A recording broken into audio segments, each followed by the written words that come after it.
Hello guys, good afternoon, good evening. I'm so happy you are here. We are continuing our series on how to be successful with the MEXT Scholarship. You are talking to one of the previous scholars who was successful with the process. Therefore, I believe I can be a good source to you. So let's dive into the main process. Today we are talking about interviews. Definitely you do two types of interviews. You do the written interview and you do the oral interview. If you don't understand where we are, you can check out the previous video. I'll link down below. We discussed about how to fill in the application form for MEXT and submit it to the embassy. Once you have watched that one, you can come back to this one so that it's a continuation. Today we are talking about written interviews and oral interviews. We'll start with the written interview. The written interview is a competitive exercise. I'll be honest with you. At the time of my writing, we were about 30 of us who took the test.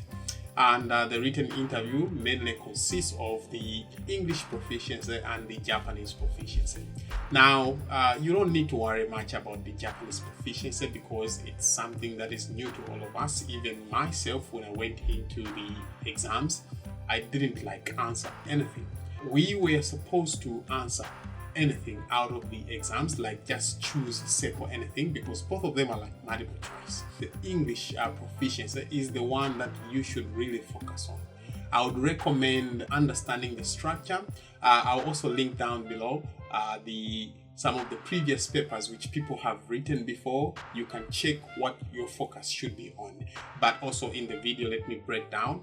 First of all, at least talk about comprehension.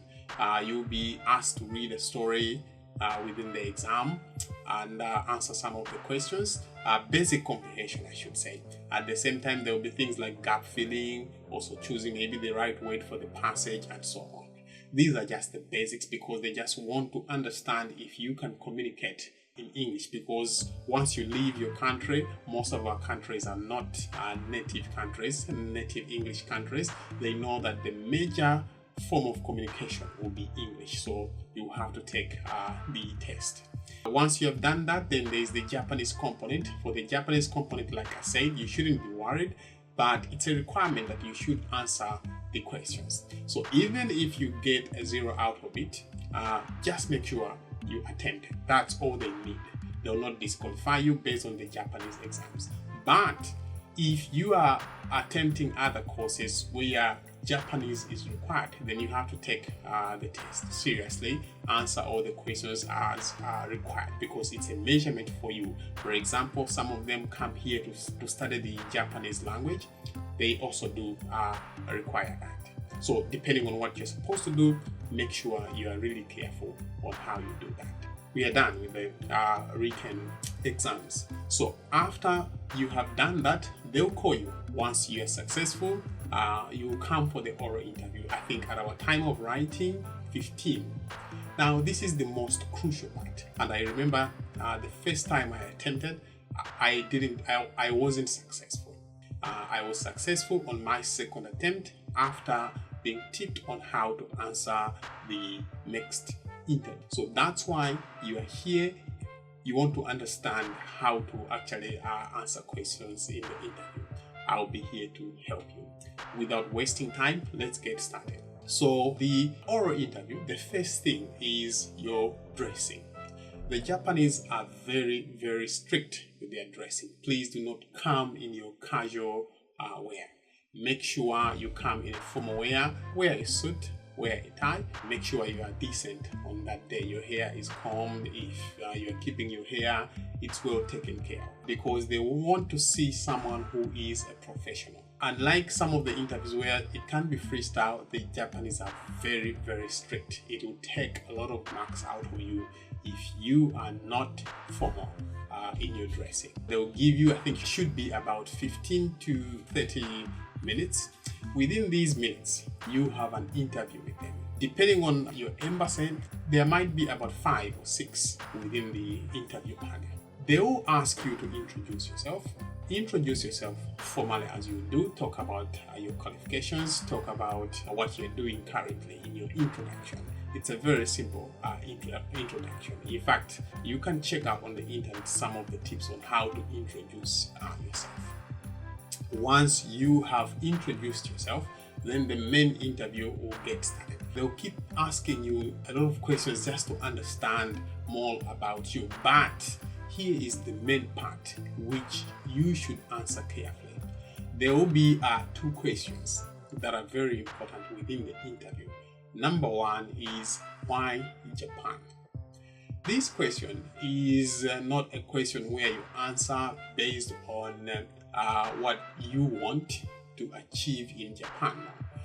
They want to understand, why are you interested in coming to Japan?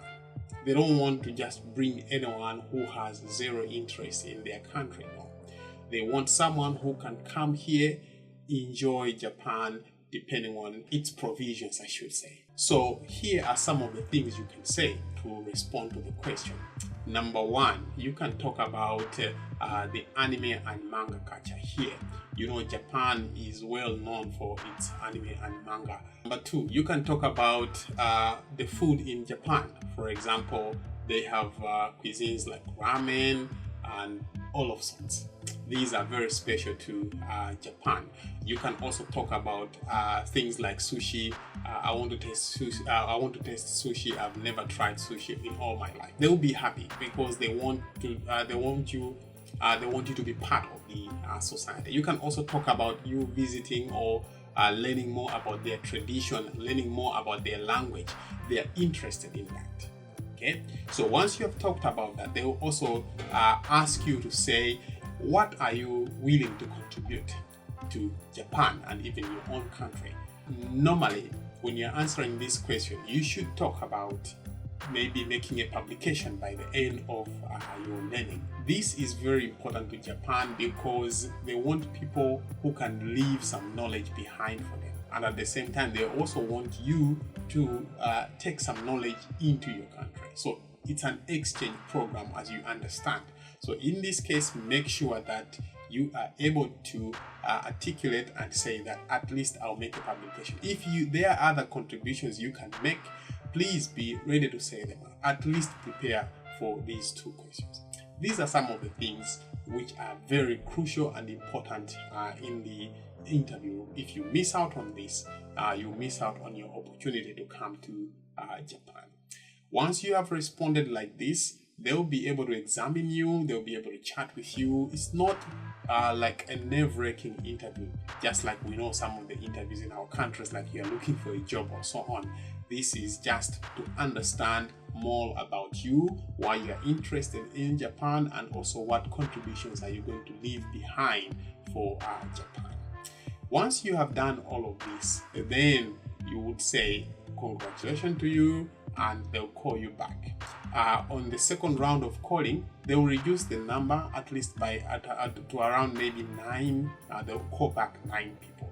During our time, they called 9. I don't know, depends on the country and the competition in that country. They will apply for you here in Japan for your course if you are using the embassy route. If you are using the school or university route, the university recommendation, then they will inform your university that this guy is successful and will give him a scholarship, and that means you will be on your way to Japan. This is how I can explain in terms of the interview process. Thank you so much. Keep touch and make sure you subscribe to the channel, and at the same time also you like the video and even share it so that others can learn more about the knowledge and even coming to Japan. Thank you so much. Have a lovely day.